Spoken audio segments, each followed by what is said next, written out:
like a ceiling without a floor. Carbon footprints all over the door, like a baby without a pram, burning without its ham. Where would we be without tea? Like a river without a bend, fashion without a trend, like a role model without clothes. Something I think that I would oppose, like a needle without a thread, Guinness without its head. Where would we be without tea? I have no doubt, given the facts, civilization would simply be axed. Could we go on knowing that one for the pot was a maid? You can debate all that you want, no point in arguing once it has gone. Coffee's okay, but on the day it just isn't the cream.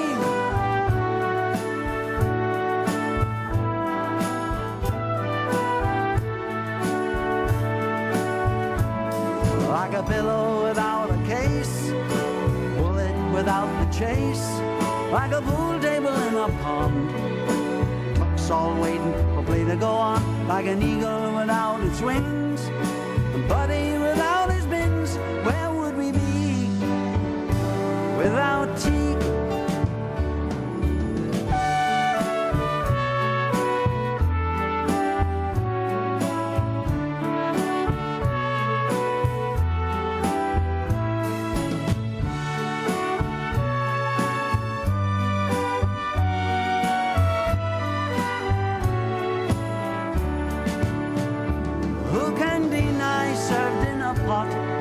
The cozy to keep the pot hot. What better way kickstart your day on with a flask? Others, of course, go to extremes. Out in Japan, for example, it's green, while in the States they would prefer it iced in a glass.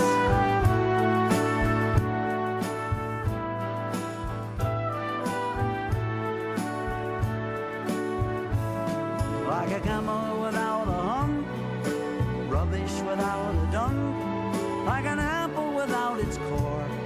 Supporters all begging for more, like a party without the host, Sunday without its roast.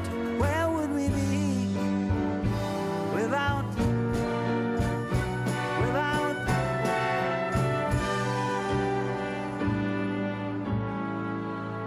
tea? Anyone? Anyone, I won't take my coat off. I'm not stopping. That's Gilbert O'Sullivan. That's from his new album, by the way. His new album is called Gilbertville.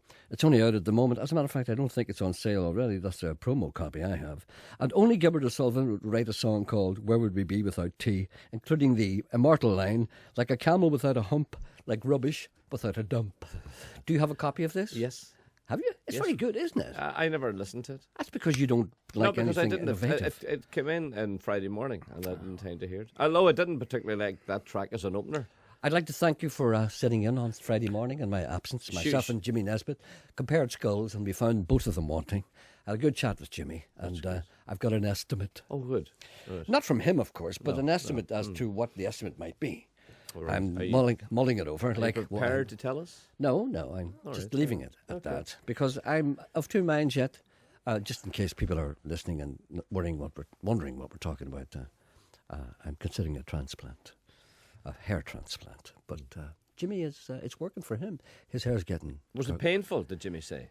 I didn't ask him. I don't care about the first pain. thing I would ask. No. See, pain is of no consequence to me. You wanted to know the price right the price, away. I would have asked thing. about pain. No. I just wanted to know the price. His hair's getting very curly.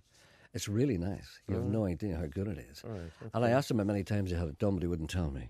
And I suspect that it's more than once. And you went all the way over to London to talk to him about that, and he didn't tell you the questions that you... Well, it was a private consultation. That's private that he doesn't talk to you?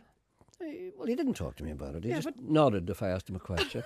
And every once in a while, if the answer was yes, he'd go... And if it was no, he'd go like that.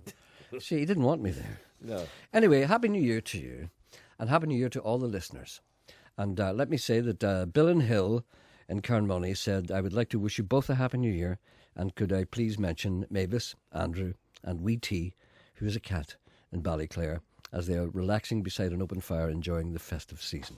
Emma's keyboard is up the left. That's an awful shame. Emma, good to have you back, Emma. Happy New Ken's Year to in. you. Happy New Year, Ken. He's in fixing Emma's keyboard. I know, I see him. Thought I'd get our request in early. We listened to your programme down here in Australia, says Carol and Bill Hazlett, in Sarina in Queensland. And I'm a little worried because isn't Queensland the place experiencing extreme flooding? Yes. I hope they're okay. We listened to the programme down there and would appreciate if you could send our love to all our family and friends and wish them a very safe, healthy and happy New Year. Happy New Year's gone to the dogs. Happy New Year's over. Gone to the dogs. New Year's Eve doesn't really exist We anymore, watched does a it? DVD on New Year's Eve night, City Hall. You know that Al Pacino film. I know that Al Pacino Right. film, yes. We put that That's a on. good thing to watch on New Year's Eve, yeah. we Bringing the New Year with Al Pacino. We forgot all about 12 o'clock. You forgot that it was the New Year? Yeah. And you see, you've dropped out of civilization. You've no longer taken any part in humanity. This is what it is. The next step is death. What happens is you say, oh, I couldn't be bothered with Christmas. Oh, I couldn't be bothered with summer holidays. No, but Everybody goes away. I think the Oh, I New couldn't be bothered Year- with New Year's Eve. Bringing in the New Year's. It's lost its glister. Yes, it has. But you see, not elsewhere in the world. I mean, if you're watching television like any normal person, you would have seen magnificent fireworks displays from Fireworks on Sydney. TV. London. They don't come across. I know, on but the TV. point is there are people enjoying themselves, thousands of people out in the street, I and us, you huddled watching Al Pacino on your DVD. Yeah. See, you must say to yourself that your life is not, well, I don't like to say it, but your life is nearly over. Well, it was given to me. I borrowed it from the Undertone. He says, "There's a good thing that'll take you through the new year." Why didn't you watch that? He said, "There's nout on telly." No, but you see, you become jaded and sated. Do you remember what Dr. Johnson said? The man who is tired of Londonderry is tired of life. Happy New Year and thank you Wait, what also. did you do? I went out and I dined in a well-known restaurant and went to a number of venues. And Looking for people. looking for a New Year's spirit and hardly a balloon. There you are. Well, there you hardly a are. balloon. But see, the thing that I noticed, and I don't know if this is a factor in the rest of the country, but people have stopped kind of going out New Year's Eve. They're going to Houses, that's the word. And I blame the millennium. We discussed this earlier. During the millennium year, the year 1999, wasn't that it? When the thing changed Yes, and everybody thought everything would all fall That's right, down. the planes are going to crash. And Yeah, everything, well, all the taxi spaceships. drivers, you know, Yes. and all the bands, they all demanded 2,000 quid to play a night, and you know, and everything became very, very dear. And I think they tried to keep up those prices the years after that. So gradually, people have gone away from going out New Year's Eve. Now, I was out on the Thursday night, which was the 30th of December. Everybody and his mother was out that night, carousing and having a great time.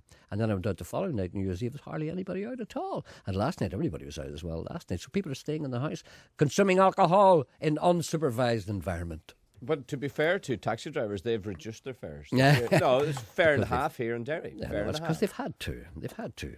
A Happy New Year, and thank you also to yourself and Sean for the wonderful programmes throughout the past year.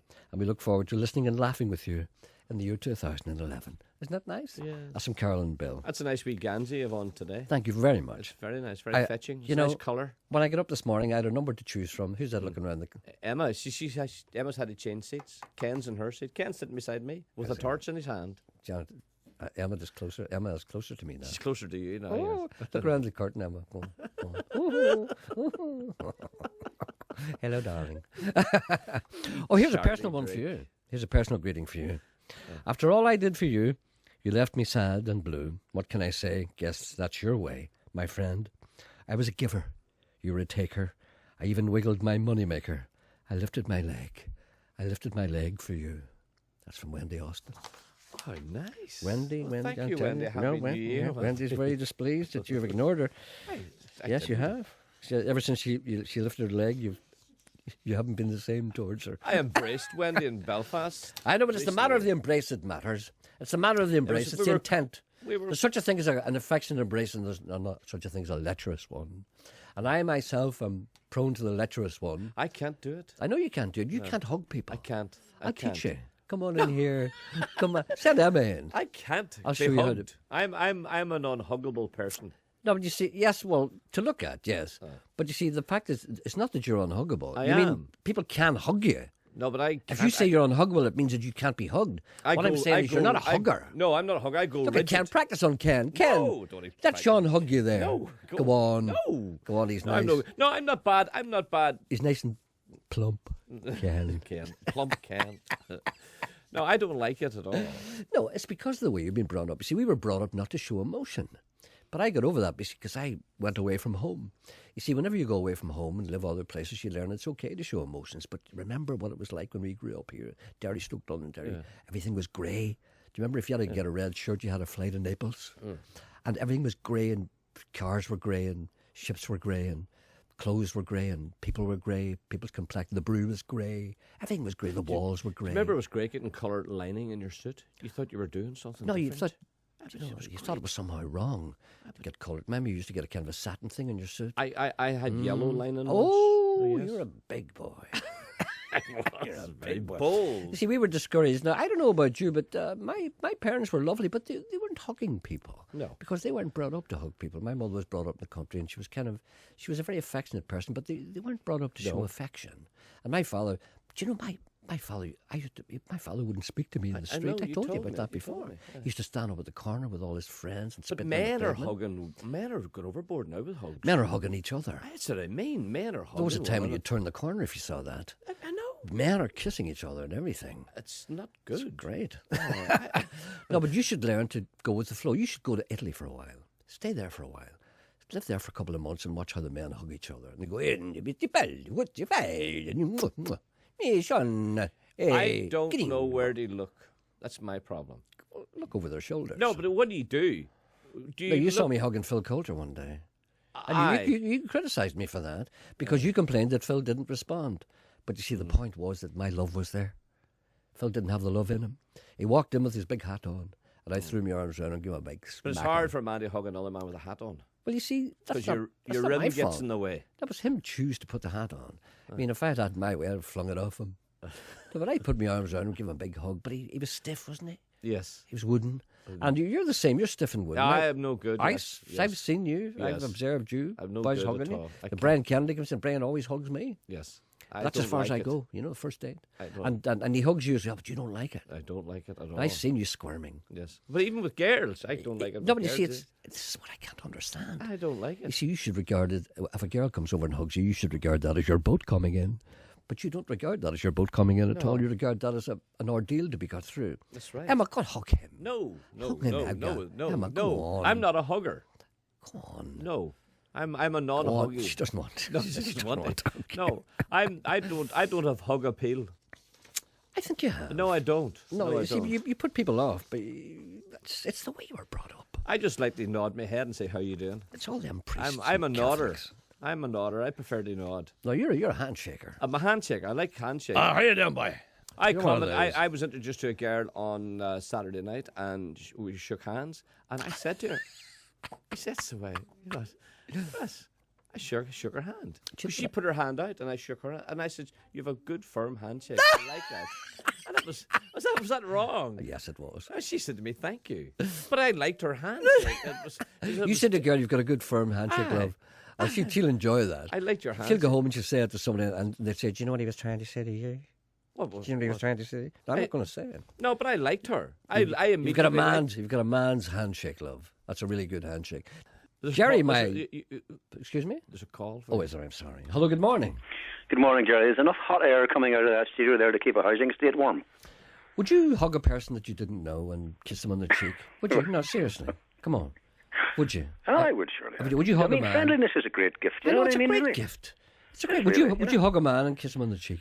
Oh well, no, yes, I would. It depends on who it was, like, you know. But just let me say this one point before I go on to what I called you about originally. Do you know something? I mean, if you're a believer, if you believe in God and a Christian, the most holy thing you will see is another person every day. That's You right. know. Yeah. But anyway, look, what I called was, I love the way you do all these documentaries and you drift off to the States and get on the horse and the gun and all that kind of stuff. Oh, I love that. And I had just said to one of the ladies there, a great story for you to do, Gerry, would make a great documentary about Andrew Carnegie. Oh yes, of course. You know, the American philanthropist who set up all the libraries and stuff like that. I have so many Ireland. ideas for democracies. I have so many ideas for documentaries that I have to shake a stick at them. You're the fellow who sounds like Phil Coulter again. Yeah, well, there's alter ego. Andrew Carnegie. Well, refresh the people's memory. Tell them about Andrew Carnegie. Well, I don't know. It's many, many years since I read about him, but he went off to America and he became, he either went to America or was born of American parents, Irish parents in America. And he became gigantically or hugely wealthy. And his desire was to set up something to educate the people of Ireland here. And he spent the equivalent of billions That's right. Giving money to build all these libraries. And there was several over Belfast. There was one on the Falls Road, and I think there's still one there. And That's right. Around the city there were Carnegie libraries, you know. Yeah. And they would give out free books. They wouldn't even charge for them. Excuse me. That's right, Jess. We spent billions trying to educate the Irish and failed abysmally. Yeah. We're uneducatable. No, I wouldn't say at all. Gerry, look, no matter where you go in the world, you'll find an Irishman at the top of the tree. I know they're the ones who got out. You know, I've been around the corner several times, and I can tell you, no matter where in the world, even when I was working in the jungle, Brazil, and I met a man just out of the bush. I was working in the Sultanate of Oman, way up in the north end, way up in Kasab, and we were landing from a landing craft. We're putting equipment ashore, and there were a couple of army Land Rovers belonging to the Omani army stuck on the beach. Yeah. And I was shouting, I said, get that bloody Land Rover, we can't get the landing craft in. And this Belfast voice came back to me and said, what are you slobbering about? Only to find it was a guy who lived about 3/4 of a mile from me. Where was this again?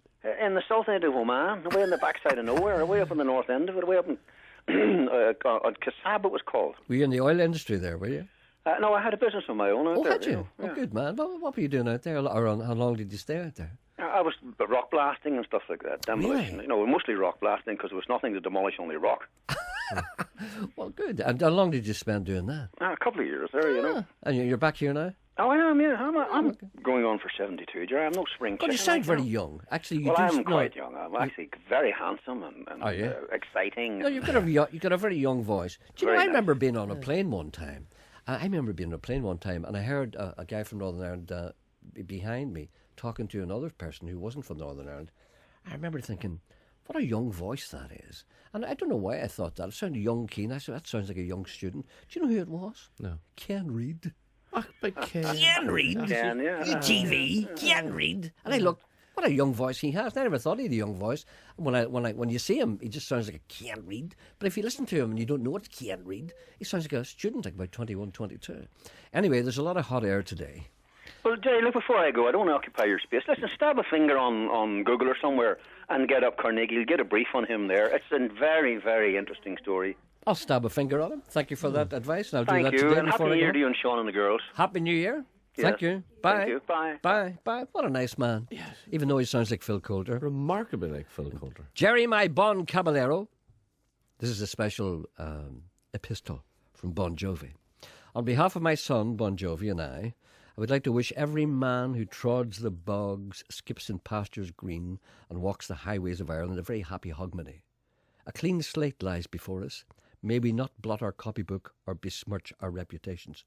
Moderation in all things, as did my maternal grandfather say when he came out of his deathbed and went to eternity singing YMCA. Moderation in all things, said St. Paul, and he was no fool. Lewdness is our greatest enema. Bad thoughts must be opposed, cast down and overthrown. Sin is waiting around every corner and squatting behind every wind bush. Pray to the Father to be released from how's your father's your mother still working. O Lord, who lives on high, look down on us below, protect us from desire. When it flares up, down below. Cardinal Spellman wrote that after watching Desperate Housewives. But the good news is, you can sin as much as you like as long as you don't take pleasure from it. I go now to look for my only begotten son, Bon Jovi, who's, as we speak, constructing a cross out of bog oak and roaring at the top of his voice, when the roll, oh, when the roll, when the roll, when the roll, oh, Lordy, when the roll is called up yonder, I will be there. That's from Rosie Ryan, a recent convert, and the chosen one, Bon Jovi. Did you hear that Chuck Berry collapsed over the weekend? Never.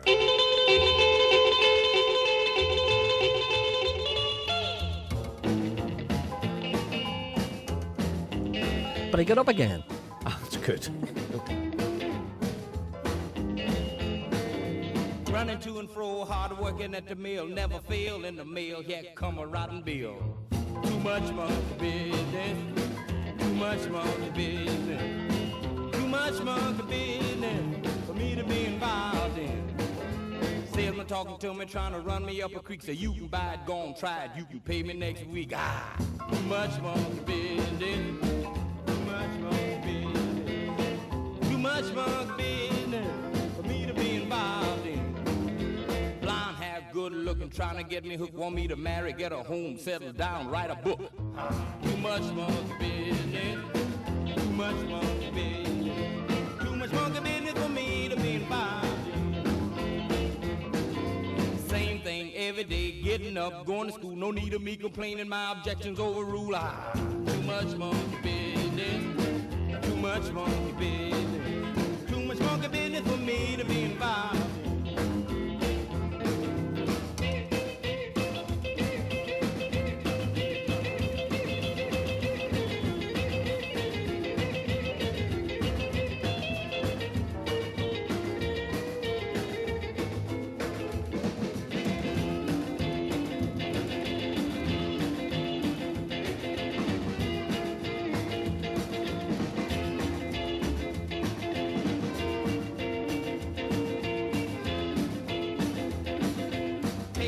Something wrong, dime gone, will mail, order suitor operator for telling me a tale.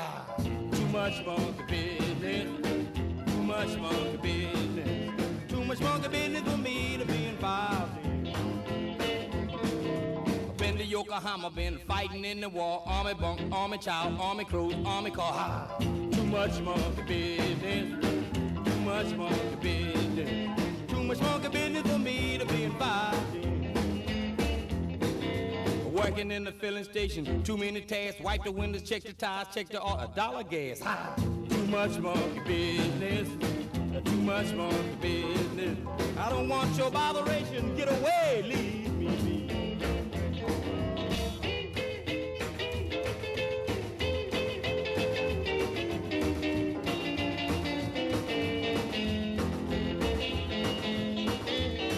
Too much monkey business for me.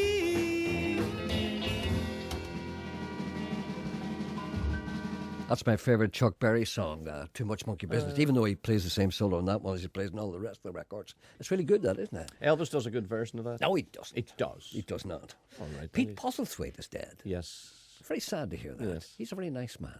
Well, I remember interviewing him one time on a TV programme, and he was a very, very nice man. Around about the time when he was in that movie, In the Name of the Father, with Daniel Day-Lewis. He played the father, Giuseppe Conlon. He played that. Do you remember that? Mm-hmm. And one of the things I noticed about him was he's a very humble kind of a man, very self-effacing. He wasn't like an actor. You know, the old, hello, how are you? Everything okay? Good. What are we doing? What time are you on it? Okay, I'll be there. None of that. Where is he from? He's English, of course, but I'm not quite sure. I think he's from the north of England. I wouldn't be entirely sure. And I also saw him recently in a great film which people should go and see. It's called The Town, featuring Ben Affleck. It was out about, well, I'd say about a month ago. And Pete Postlethwaite, I think it may have been his last movie, but he used his Belfast accent. The one he used in The Name of the Father. He's talking like that. He's really good, very sinister. People using a Belfast accent in an American movie like that can sound very sinister. They're just going to kill people, shoot them and all. Like Jimmy Cricket with a gun.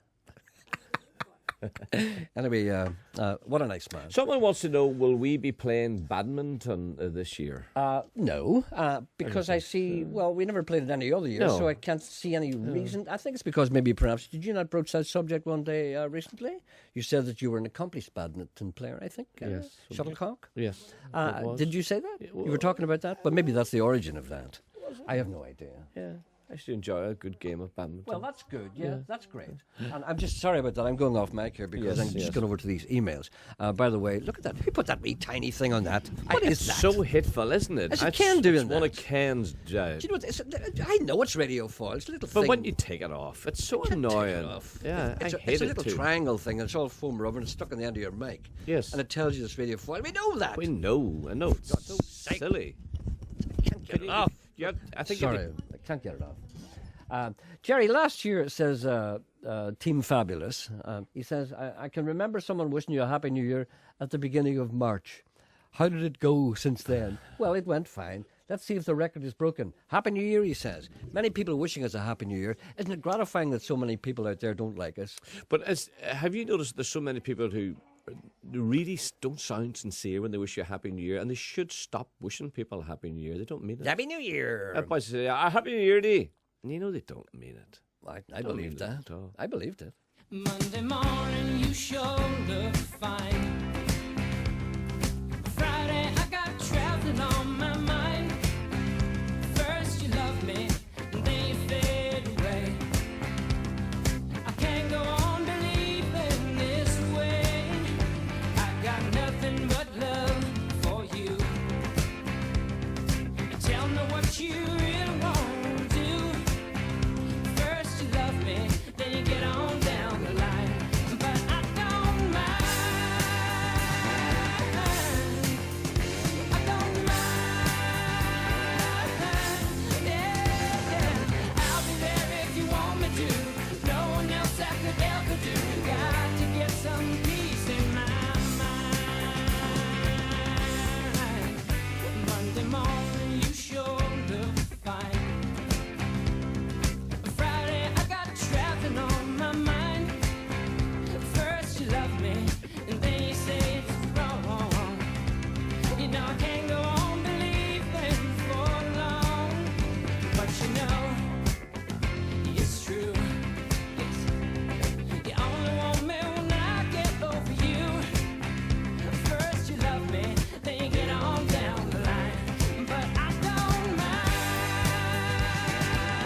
Fleetwood Mac, that's a song called Monday Morning. Back after the news.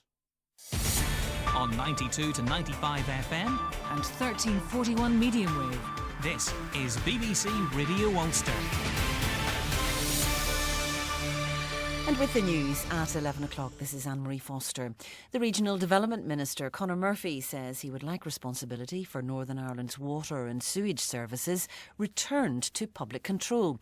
Water supplies were again disrupted to tens of thousands of homes in Northern Ireland overnight. Mr Murphy says the government should have full authority over water. I have been arguing for quite some time that the NI water and the whole water and sewage service arrangements need to be brought back in under full public control and accountability. We are rightly held to account for all of the agencies under our control. Therefore, I think we should have full authority over them. Ulster Unionist MLA David McClarty has resigned from the party. Mr McClarty, who's Deputy Speaker in the Northern Ireland Assembly, is currently the sole Ulster Unionist MLA in the East Londonderry constituency. He was elected to the Assembly in 1998.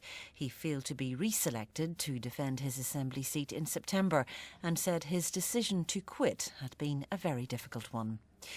The Oscar-nominated actor Pete Postlethwaite has died at the age of 64. Pete Postlethwaite, who'd been treated for cancer, appeared in a string of box office hits and was once described as the best actor in the world by Steven Spielberg. Andrew Fagg looks back at his life. Pete Postlethwaite's career took off in middle age. His role in the 1993 film In the Name of the Father, about the wrongful conviction of the Guildford Four, brought him an Oscar nomination. His wiry figure, creased brow, high cheekbones and intense on-screen presence proved a hit in Hollywood. He starred in The Usual Suspects and the Spielberg epic Amistad, but the Warrington-born actor was to laugh off the director's Best Actor in the World compliment, saying that it sounded like an advert for lager.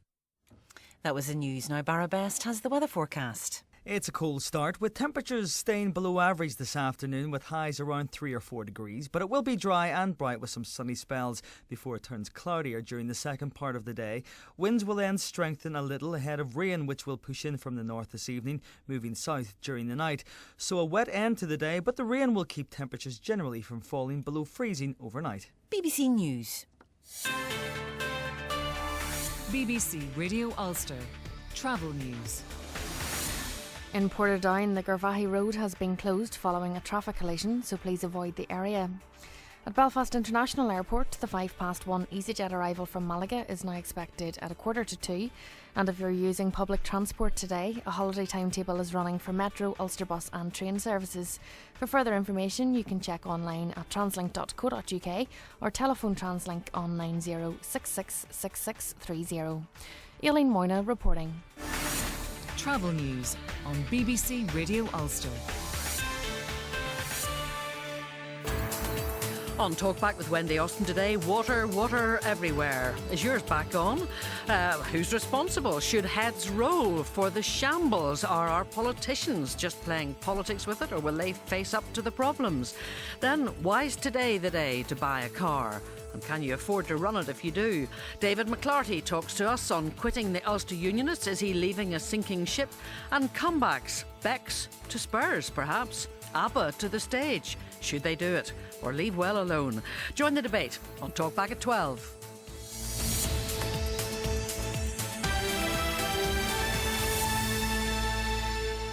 Thank you, Andy. That's Talkback coming up at 12 o'clock, and they say that the comeback, or the purported comeback of ABBA will be one of the greatest anticipated concerts of all time. It is said that websites will crash, that people will kill their grandmothers for tickets. Why on earth would anyone go and see 60-year-old Swedish people singing songs that we all know already? But then again, what do I know? I'm just a curmudgeon. You see, I'm like you. I've lost my taste for life. No. I have. I'm jaded. But you, I mean, if ABBA hadn't gone away, you still wouldn't want to go and see them. Absolutely. Yeah. Absolutely. You got a lot of nerve to say, oh my friend, when I was down, you just stood there in it. You got a lot of nerve to say you got a helping hand.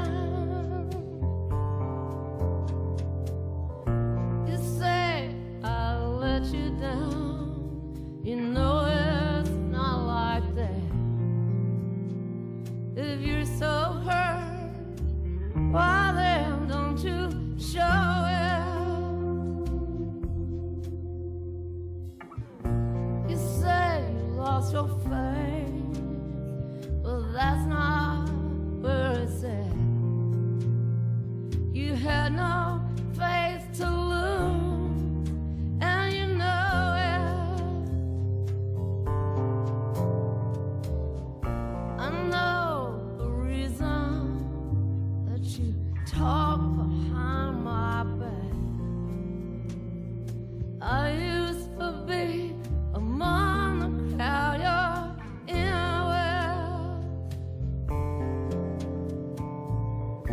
Do you take me for such a fool to think I make contact with the one who tries to hide what he don't know to begin with? You see me on the street, you always act surprised. You say, how are you? Good luck, but you don't mean it. When you know as well as me, you'd rather see me paralyzed.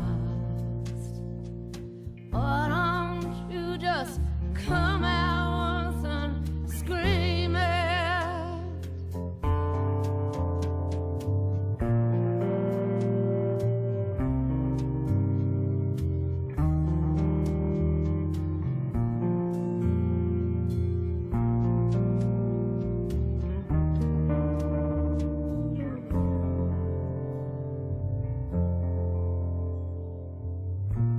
I do not feel that good when I see the heartbreaks you embrace.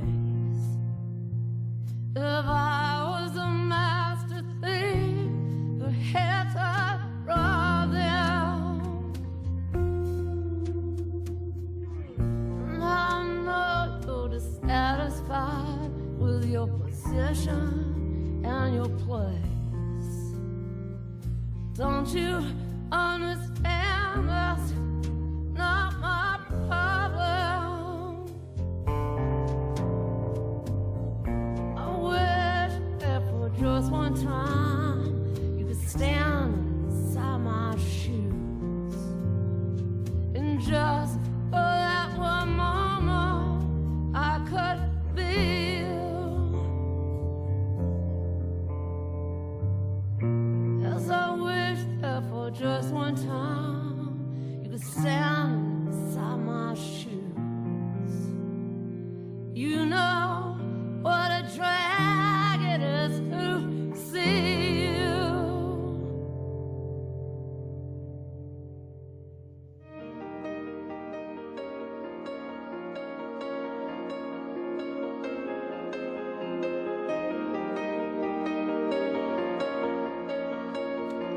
That was Lucinda Williams.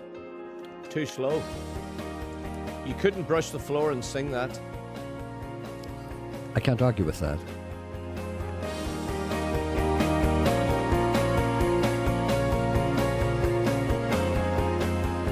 Lights go out and I can't be saved.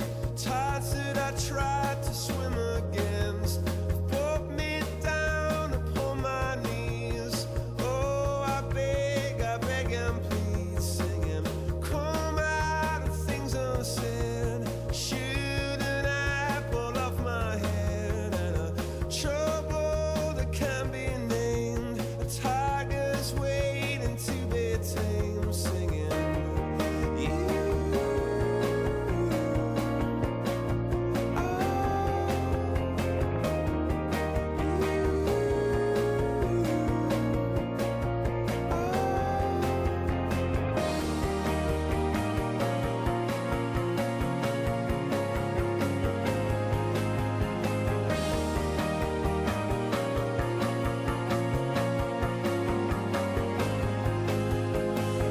Confusion never stops, closing walls and ticking clocks. Gonna come back and take you home. I could not stop, but you now know, singing, come out upon my seas. Curse missed opportunities. Am I a part of the cure, or am I part of the disease? Singing, you.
Haven't heard that for a while. That's Snow Patrol. That's not Snow Patrol. Coldplay. A song called Clocks. It's good. That I haven't played that for a long time. It's good. You know, sometimes you don't hear these songs for a long time. You're sick of listening to them at the time because they're on everywhere. But after a few years, then you listen to it, and then they sound quite good. John says you still haven't played Ottilie Patterson. Not yet. No. Hello. Good morning. Yes, hello? Good morning, Gerry. Good morning, caller. I don't know your name. My name's Paul Owen. Good morning, Paul. How are you? Not so bad. And very happy New Year to you and the big fella there with you. The big fella? That must be me, is it? Thank you. Happy New Year to you. Doesn't sound like you. Happy New Year to you as well. The big fella says Happy New Year. Yep, likewise. And whereabouts are you based now? I'm down in Belfast. Yes, good. And I received a Christmas card just on the other day there, a bit late, but it was from Germany. Yes. And it was addressed to Mr. P. Irwin on my home address. Yes, that's you, of course. And when I opened it up, there was a letter in it, but it was to a dear Phil. Yes. I'm not Phil, I'm Paul. And dear Cecilia. Uh-huh. And I thought, nice wee letter. Guys lost contact. I'll read it to you. It's not very long. I'm writing this Christmas card with the hope that I'm addressing the right family this time. Unfortunately, I have lost your address, phone number, and email address. So I tried to receive your address from the Belfast telephone directory, which is rather poor, giving only the initial P. And you, Phil, are sending me your Christmas card every year, but every year it is without a sender's address. So I couldn't answer. So you did it again this year. Nevertheless, thank you very much. Okay, well, Please do me a favour and write me, email your address. In case I'm addressing the wrong family, I beg your pardon, having troubled you. Nevertheless, a short email would also support me to exclude you from my search. Well, that's I okay. tried the telephone directory and all the rest of it, and rang a couple of numbers, but got nowhere. So I thought... That's okay. It's quite legitimate for you to read that out because... Bring your good self. Yeah, you're not giving away any personal details there. No. Give whatever little details, just remind the people there, just whatever we personal His name is Carl Groot, or Grot. G-R-O-O-T-T? No, G-R-O-T-E. I don't know if it's Groot or Grot, but he is from Meersbusch. That's M-E-E-R-B-U-S-C-H, Germany. Yes. And the people he was trying to find are Cecilia and Phil Irwin. I-R-W-I-N. Cecilia and Phil Irwin. All right, then, that's all they need to know. So anyone out there knows that couple, or maybe indeed if the couple themselves or any one of them are listening, or, give us a ring here, by all means. And all I have to do is get in touch with them. And thank you for that. That's a good deed well done. I've already sent Carl an email saying that I was the wrong person and I would try. But that you're on the case. Aye. Oh, I'll put the best man in the job, you know. All right, then, good man. Good self. Okay, good man. That's a nice charitable thing to do at this beginning of the new year. Yep. All right, then, we'll see if we have any reaction to that. Okay. Okay. Thanks Thank you. Gerry. Thank Good you. luck. Bye. Bye. Carl Groot. Yeah. Carl Groot. Was that kind of him to do it? It was kind of him to do that. I thought so myself. And here's an email. Happy New Year to you all. First, you're playing Lucinda Williams, which proves that your music tastes are better than ever. Maybe sarcastic there, I don't know. Now, I want to ask you something. Beverly D'Angelo was on over the holidays, and I remembered you had a Beverly story, but I've forgotten what it was. Did you know that she was married to Neil Jordan? Can you tell that story again? Remember I talked about Beverly D'Angelo? No. Beverly D'Angelo's a wonderful actress. Well, beautiful, we don't remember. You don't remember that? No, Emma doesn't remember either. Does she not? No. Well, Beverly D'Angelo was, she was quite, I think she did really well in the 90s. She's faded out a wee bit, but she made a movie here called High Spirits, and it was a very unusual thing. Do you know one of those things that happens to you and you don't know why they happened, but then when you look back, you can see why it happened? What are you talking about? I'm getting to it. Beverly D'Angelo, she came here to make a movie in Dublin called High Spirits, along with Peter O'Toole and people like that. And she lived for a while. You're doing that with your mouth again? I know, I'm sorry. There's something wrong with my mouth. It's very old. There's something wrong with it. No, what happens is I've chipped my tooth. Oh, yes, you should stop that. It's That's chipped the me bad tooth. sign. It's a sign of age. I've chipped me tooth and it's sticking into my cheek here, and I'm trying to free it. Emma wants to know what you do. He fiddles with his tongue and his mouth, and he does that. You know, like an old man. Why don't you look at me and you can see me cleaning his doing plate. You know what I mean? And his mouth. She won't look at me. Well, no, you can't look at your plate. Go on, Anyway. show Emma what you do now.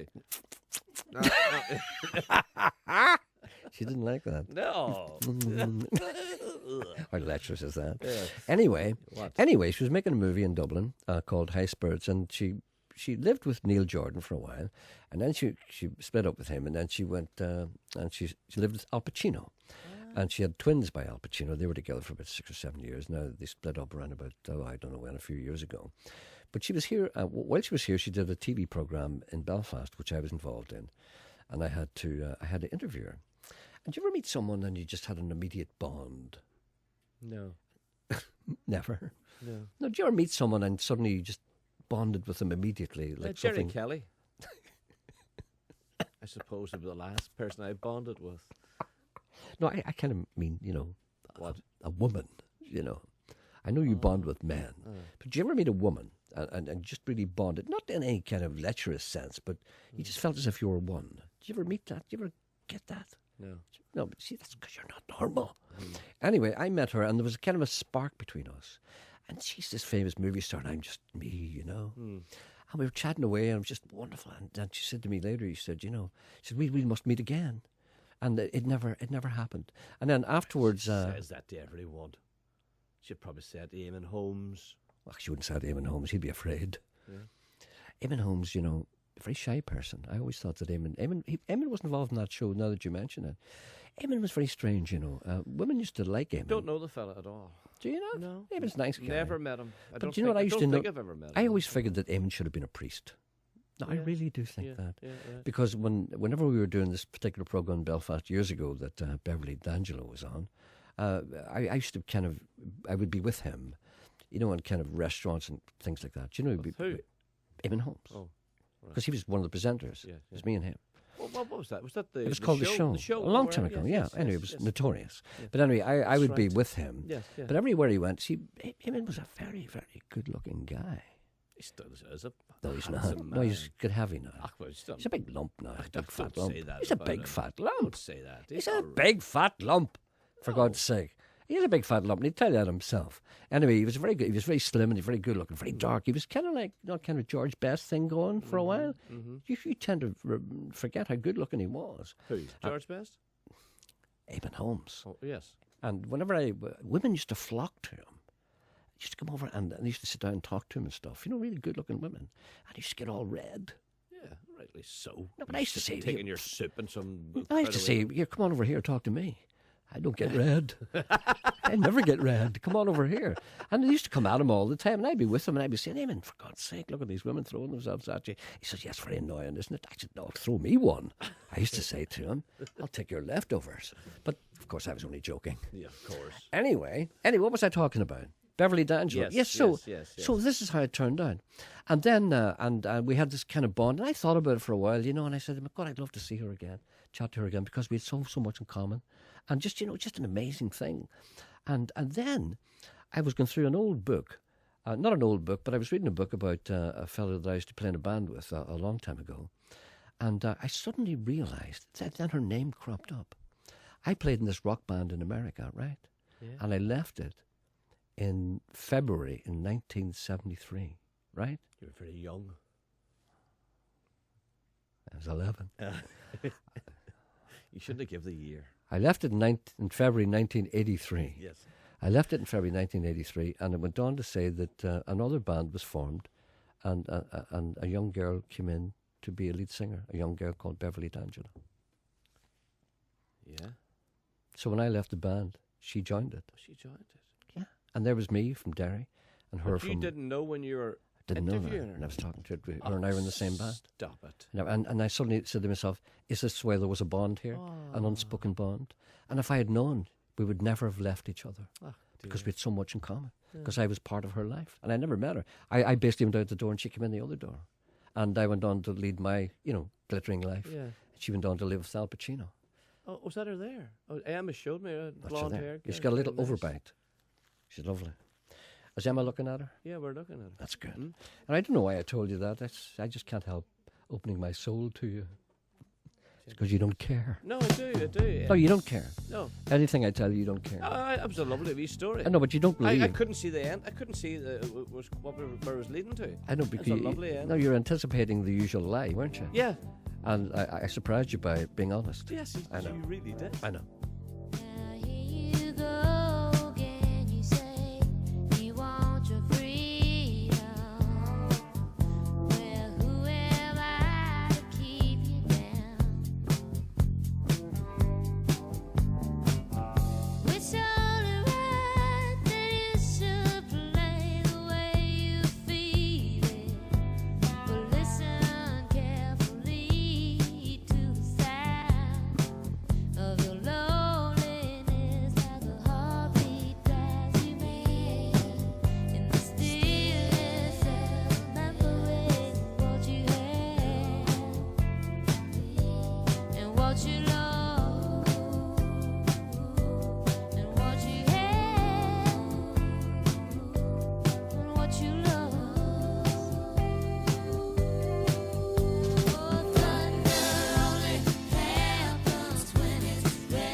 Here's a New Year's Eve song. Cigarette ends on a nightclub floor. All the people you know were going to the door. You danced all night, tried again and again. You could breathe no life into the tired veins. New Year's Eve, it's the lowest tide. There's a burning emptiness inside. Out into the night and the winter's air. You know you can't face another year. This'll cheer you up. Don't go to the bridge of sorrow. Don't go to the bridge of sorrow. don't belong to irrespectable scheme. You don't belong in the mainstream. You don't belong in the material world. You try to talk, you were never heard, so you keep it to yourself, doing the best you can. It's been this way since time began. Don't go to the bridge of sorrow. Don't go to the bridge of sorrow. Who is to say what is the best to do when the world is as heavy as it is for you? There is no comfort by the light of the moon. Something is going to give soon. You've run away from the mother and father, but you can't escape the heart of the matter, 'cause all around you other lives are falling, but voices are heard calling. Ooh,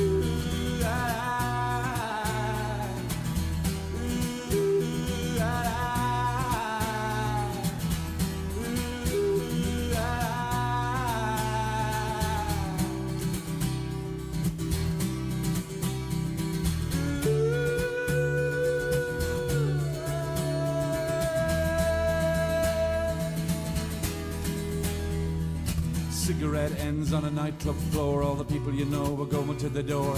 You danced all night, tried again and again. You could breathe no life into the tired veins. New Year's Eve, it's the lowest tide. There's a burning emptiness. Don't go. Don't go. That's a little feel-good song from Luca Bloom. That's from an album called Dreams in America. That's a song called Bridge of Sorrow. And before that, we had Dreams from Fleetwood Mac, of course. Geordie's online. Good morning, Geordie. Hello, Jar. How are you today? Happy New Year. I'm totally disgusted What seems to be the problem? that you didn't get an OBE or something from the Queen. Well, it was a snub. Huh? I'm used to it. For a number of years now, I've been in the running. And I've been told, well, from sources I at the think palace... It's not right. It's not right, no. But see, You many... were there in Matter and Prince Philip was hoovering up the royal fluff and everything. Quince Philip? Eh? No, one of the things I think I should say here is that I have never sought, nor indeed have I ever lobbied I know, for but any I think honour. now she's handing them out like willy-nilly to this and that one. Every dog's arse is getting one. I know that. But one of the things I have to say now, if I were offered one, I would not refuse. No, I say you would not, and you'd be well dressed. And I would say, sometimes you hear stories of people who've been offered. See, apparently what happens is this. For instance, if the New Year's honours were announced, of course, on New Year's Eve. You okay? You all right? Uh-huh. That's all right. Apparently, you know, months in advance, they send you a little letter and ask you, are you prepared? They send you a letter Were and they you ask waiting, you... Jack? I was waiting. They usually come to you around August or September. And people who are given gongs, they know for months, and they have to keep their mouths shut. Well, were you waiting? Like? I was waiting. First of all, they're asked if they will accept one. And people have said to me, will you accept one? You know? Uh-huh. But, Sean, I mean, if you were offered one, I mean, even though you were 3 stones at the army, you know, you would accept it, wouldn't you? If you were offered a gong. I think it's all in the past. I think it's best to wait. Until you're asked? Yes, wait until that's all I'm saying. I'm just making it clear. See this lobbying, the likes of you and people like that doing it. You just wait. I've never lobbied. Yeah, you No, know, nor have I wait. ever sought honours. Wait until you're asked. I have not sought office, nor will I seek office in the future. No, I'm sorry. I can't do it. I have to be honest, Geordie. I have no... Now, Jerry, you think... I want one! If you think, cast your mind back, what service you have not done for the people of Northern Ireland? Well, I can... Well, okay, let's put it to the test. For the BBC Radio 5. Okay, what and service have you not done? And I remember I'm the first man who ever made sure that little wipes were included in Kentucky Fried Chicken. Yeah, yeah. Because before that, Kentucky Fried Chicken people... You done all that. Whenever you got KFC in this country... And then you didn't get recognition. No recognition at all. I think without me, there'll be people walking around with greasy fingers. I know. Now people were walking around with pristine fingers. I'm totally disgusted. I know you are. And the dogs is near as bad. There's not a bark out of it. No. I find whenever I'm refused a gong, the whole animal kingdom goes into mourning. They do. Funny enough. Well, how is your livestock and pets at the moment? Are they okay? Oh, sound as a bell. And you've had no trouble with your water in the general sense? No, well, from there, tank went, but I've got it all sorted out. Have you got that sorted? Did a man come round or did you do it yourself? Oh, I done it myself. What did you do exactly? Well, I give the old house a bit of a dung out. Well, you see, sometimes you have to do that when your house is flooded. Right. Well, I swept it all out through the half door. I swept all, and it was brown water too. Well, brown water's the worst. And I swept it all out. So I done a good turn, really. Like. Slapped it all out. So, in other words, the flooding actually gave you an opportunity for a little house cleaning. Well, good. You see, it's an ill wind that blows no one any good. I swept it all out brown water. And you think, is the threat over? Because I hear talk this may not be over. I mean, it's only January. A lot of people are thinking... we could have more on the way. I mean, it's not as if this is like April or something, because people are saying, the worst is over now. It's January. This is normally when we get the worst. See, what has happened this year is we've had the worst early. But it may not be the worst. There may be worse to come. Oh, before I go. Yes. Oh, boy, I tell you, she's some outlooker. She is a looker. Who's this, I wonder? Vanessa from Australia. Vanessa from Australia? You know, she sent me the boomerang. Oh, did you meet her? Huh? Did you meet her? Oh, yes. Did you meet her? Well, did she come to your house? When? The other day. Well, what did she look like? Oh.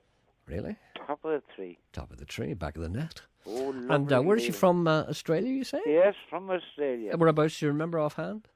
Away in the outbacks among the Aborigines. Oh, right.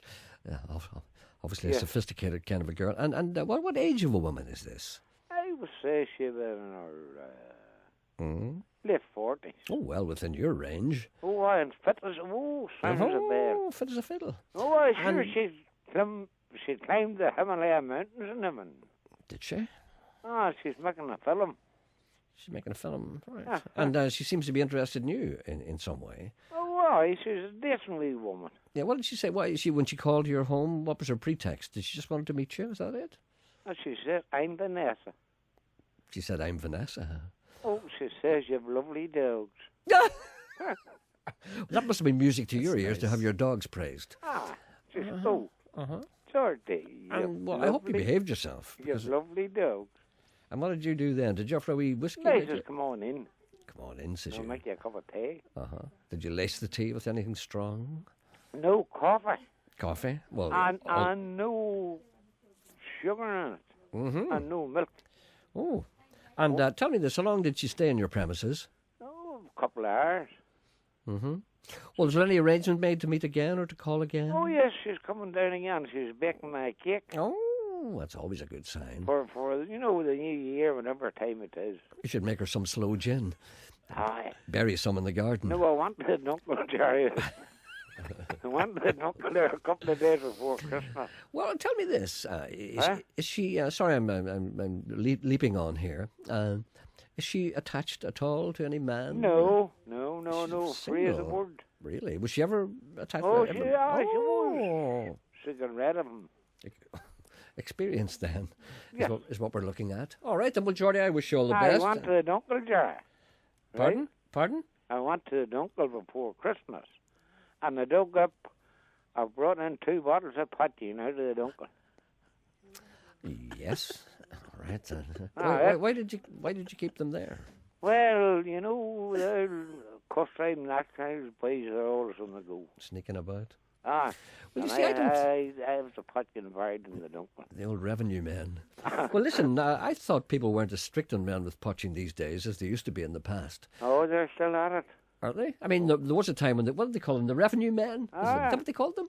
I used to go around isolated farmsteads looking for men with whiskey. Seemed to me always like a futile task. Sure, when I was making a Gerry, I had to put horse dung and all in the fire to keep the smell out. But they've nose on them good like a racing greyhound. Right. So so the horse dung in the fire concealed the smell of the poteen. It is, yes. And what about your worm? How was it? It's all right now. A wee bit bent there at the time of the big storm there. But I got a stepping back. I think many's a man's worm was bent at the time of the storm. Because it's a universal problem. It was rough old time, Gerry, with that old snow and everything else. Well, tell me this and tell me no more. Here's a question that is as old as time itself. Men, now I have to say that in my youth I drank a fair bit of poteen. We used to get bottles of it, and whilst we were travelling around the country, it was the only thing made you sleep. Well, in actual fact, it knocked you out. You didn't fall asleep. You went into No, a coma. but it killed you. Well, we used to spend many nights in old vans and stuff, travelling from here to there. You see, and a bottle of punch was a great comfort to the likes of It me, was. because after you started drinking that, half an hour later you're out like a light. Anyway, but the great problem with us was there's nothing you can mix it with. No. Now, but you have to mix it, but you can't drink it straight because it'll put your eyes out. How you know the real pot yet? If you put a wee drop in a simmer there And light it? and light a match and it was blue. That's right. That's the real stuff. Well, I've done that. Great whistle Did you test do myself. that? Yes, indeed. Many's a Well, time. boy, not many I text you don't know. No, I've done that. But the only thing I ever found that could mix it satisfactorily was apple juice. Well, there's some people now mix it with what they call honey, I brown know. sugar. What do you call But honey? I'm not. No. Well, I think that would work too. I mean, you can't put white lemonade or tonic in it. No. Or Coke. You can't do that. Any traditional mixes. I always found the apple juice, for some strange reason, seemed to kind of. It's an unusual taste. It's kind of acidic, and it's awful taste. And any man who drinks that straight, I mean, we shouldn't be talking about this. I know it's against the law. I know, that's why we shouldn't be talking about it. There'll be policemen coming to this door, Radio Jordy, be Foyle, very dragging careful. you away. Of course, when you talk about making it, Jordy, you're only talking theoretically. Well, do you know, Gerry, another thing now you have to watch? What's that? You see, when you get a drop of parking nut, right? Uh-huh. Well, see, the next morning, Uh-huh. if you take a drink of water, You're away again. you're as drunk as game. I know that. So you, oh boy, is that what you don't know? I know that. Always avoid water in the morning. Yes. By the way, it's Geordie's birthday tomorrow. I'm I told. didn't realise that. Jordy, tomorrow, your birthday? I'm indeed, yes, sir. Seen Well, an hour a year. Well, can I ask you what I think are you past the 70? I'll be 72, Gerry. 72. Ever. What a great age. And you're still very, very much a man in your prime, I have to say. And congratulations to you, and we wish you all the best on your birthday. And of course, you'll find a little something winging its way towards you. And the very same to you, Gerry, and Sean, and them two lovely ladies. Yes, indeed. We've only one today, it being a bank Oh, holiday. she's a wee beaut. I know. Jimmy wants to know, has Geordie got a cure for gout? For gout? Gout, yes. Well, the only cure for gout is think about a good plastic bottle of what do you call it? Don't know. People call it Indian water. Tonic water? Yes. Tonic water? Sure. Yes. Quinine? I don't know. Quinine? What do you call it? Quinine? People used to call it Indian tonic water, but it actually was quinine, wasn't it? Yes, that's it. Well, it's probably you probably don't get that in Sainsbury's these days. The same way as they don't sell laudanum.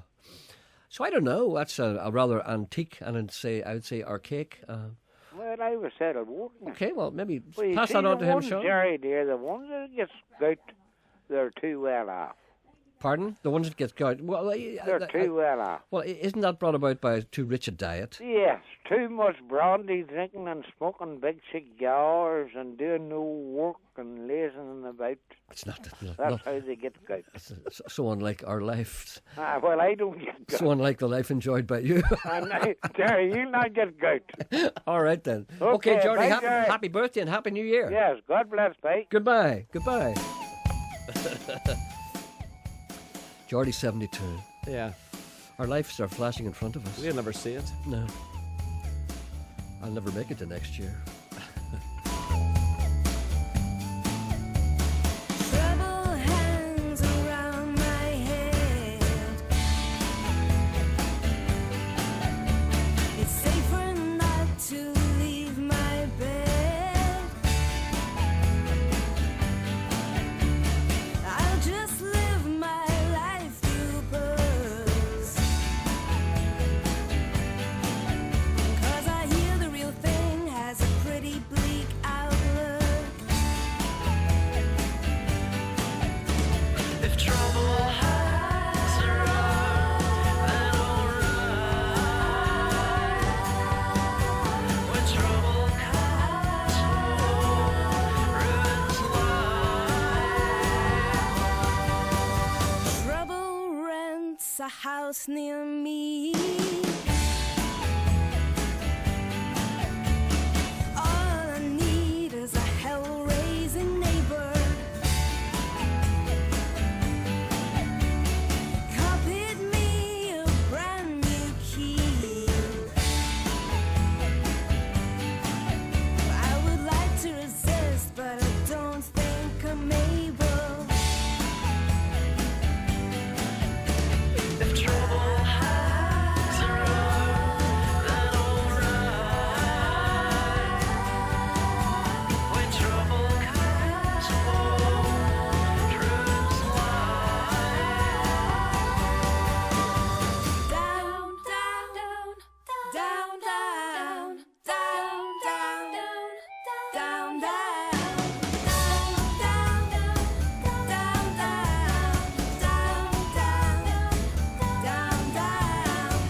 That's a good little record by, the record is called The Burns Unit Sideshow, and it's called Trouble, and that track is called Trouble, and the Burns Unit, the track is, hold on a second, the band is called Burns Unit, and the album is called Sideshow, and that track is called Trouble, that's it. The Burns Unit are a Scottish supergroup full of Scottish people who are famous in Scotland, but I don't know any of them, so there we go. Great shows last year, kid. Great shows which added greatly to the cultural life of the province, and reduced by approximately 27% the number of riots, brawls and faction fights in our old people's homes. The fact that the Queen left you gongless again in the New Year's honours list is not only a snub, it leads me to believe that Prince Philip is indeed plotting against you. Give Gerry Anderson a gong over my dead body, Lizzie. I once asked him, what do you do? The chap had no idea. You've met Prince Philip, haven't you, Sean? No. I met him a number of times, but I've told that story before, so Yes, I'm not going to do that. Tommy, my cat, and I staggered down the stairs on New Year's Eve, dog-tired and as sick as two poisoned pups. The night before, I'll turn it to Les Dawson. Did you hear me? No. The poisoned pups, sick as two. The night before, we danced frantically. Les for Dawson was more. 11.5 hours. I think I'm Michael Parkinson. It's Michael Parkinson, Michael. The night before, we danced frantically for 11.5 hours to Jimmy Shand records. Good evening, Jimmy Shand. I kept putting it off. I watched as Tommy drank his infamous hangover cure. And this is a hangover cure to be reckoned with. A bottle of Blackbush and a peanut. Apparently the peanut is the essential ingredient. I could put it off no longer. I gritted my hands, clenched my teeth, looked at myself in the mirror. Don't look at me, I screamed. I'm ugly, don't look at me. Tommy began to laugh and said, time has indeed withered you and the years condemned. What happened to me, I yelled. Where is that little flaxen-haired girl with the freckles and just a hint of a small hump on her back? She was never there, she never existed. The little flaxen-haired girl is a figment of your imagination. You were born ugly, and you get more ugly with each passing year. Did not the midwife toss a coin to find out if she should slap your face or your bum? That's a horrible lie, I screeched. Put about by my brother to help her get a higher rate of DLA. Tommy put his arm round me and said, come, sit down at the table, eat the lovely little boiled egg and toast I made you like a good little grotesque. Tell me this, who's this chap Anderson? Is a broadcaster? Prince Philip was quite taken by me. I never told you that before, did I? No, I want to ask you this now. Yes, go ahead. Before you move on. Go ahead. I'm moving on, but ask me anyway. I'm just looking. Ken's out in our reception area, and I'm looking. He's out with the receptionist, and I'm just looking at him. Is Ken wearing platform shoes today? I noticed this morning he was taller. Yes. I think he's had implants. He's looking taller. He's got implants in his soles. I don't know what. He tired above me today. And yes. I thought he was on a ladder. But apparently he wasn't. He's got something for Christmas, whatever it is. Listen, by the way, a gentleman sends me an email and says, would you please play today some songs from, remember that George Best musical? Oh, yes. And I said to myself, what a good idea. What a good idea, I thought. So here's one. It's very successful, that George Best the musical. I wonder if it's coming back this year. I certainly hope it does. You didn't see it, did you? No, I wasn't invited. You were invited. Yeah, I was not. You were invited. Oh, that's right. Mr. Busby, read this, please. Thought my eyes were being deceived. Saw this magic wonder boy. Can't describe my words of joy. Think I found you a genius. I think I found you the one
Could be 6 feet tall, but in fact he's small. But this boy's answering to every call.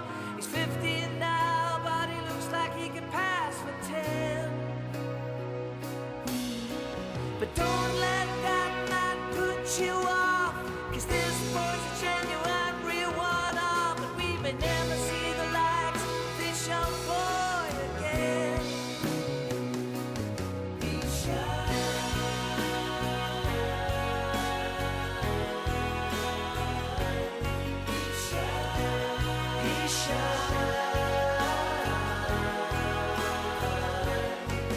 Got the face of an angel and he chimes like a prince, rises like a salmon and he runs like a whale. With the talent you can measure, he really is a treasure man. We may never see the likes of this young best again. Oh yes, I think I found you a genius.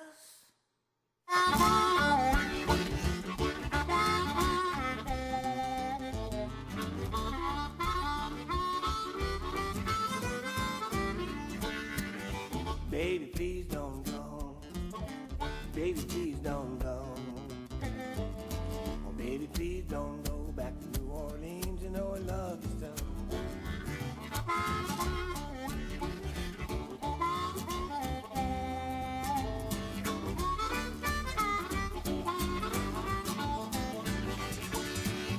You got me way down here. You got me way down here. You got me way down here. You didn't shed a tear. Baby, please don't go.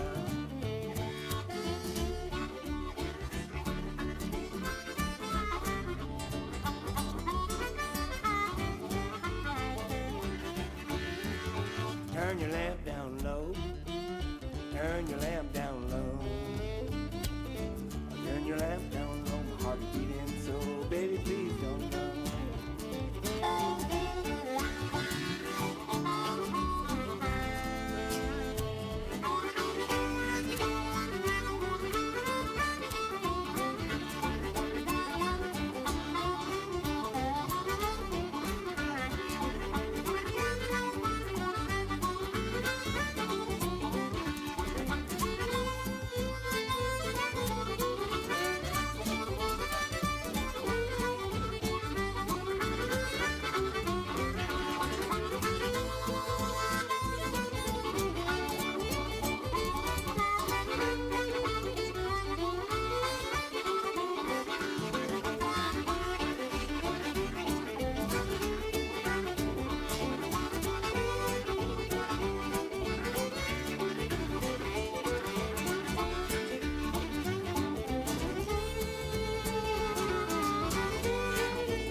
Well, that's a bit of a crossover, I think. That's a combination of Baby Please Don't Go and a tune called Paul Halfpenny.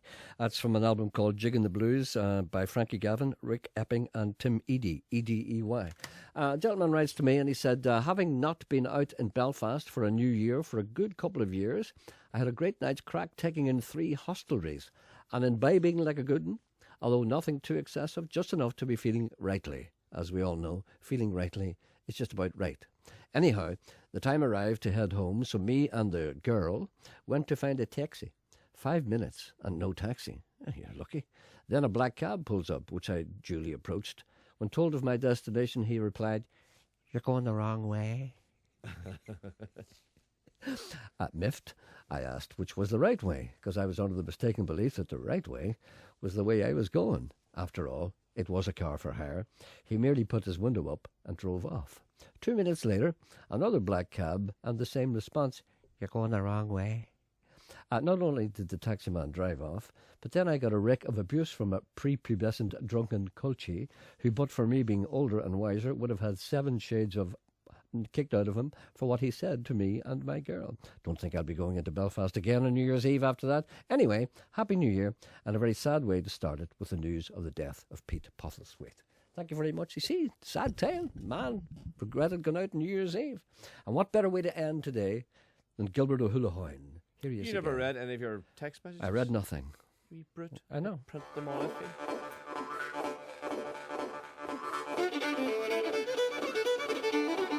Well, you see, that's not the right one, you say. Even I knew that wasn't Gilbert O'Sullivan. This couldn't be anybody else. Oh, I don't know what makes a man or a woman even think that terror isn't evil. How could anyone have plans that would guarantee the death of thousands of people? And yet as I look back now on what happened, like the calls from those in planes, they were trapped in whatever they felt that day. I love you, that was all they wanted to say. Call this if you like naive, but if I don't threaten your life, why would you deplore me? Just because I might believe in a different set of values, you think it unholy. What you must remember in what they were facing, many feared the worst in calls they were making, and yet as is shown that day, I love you, that was all they wanted to say. It's a This is Gilbert O'Sullivan's new album, which is called Gilbertville, and this is called All He Wanted to Say. We won't get to the end of this. I'll be back tomorrow at about 10:30. Goodbye.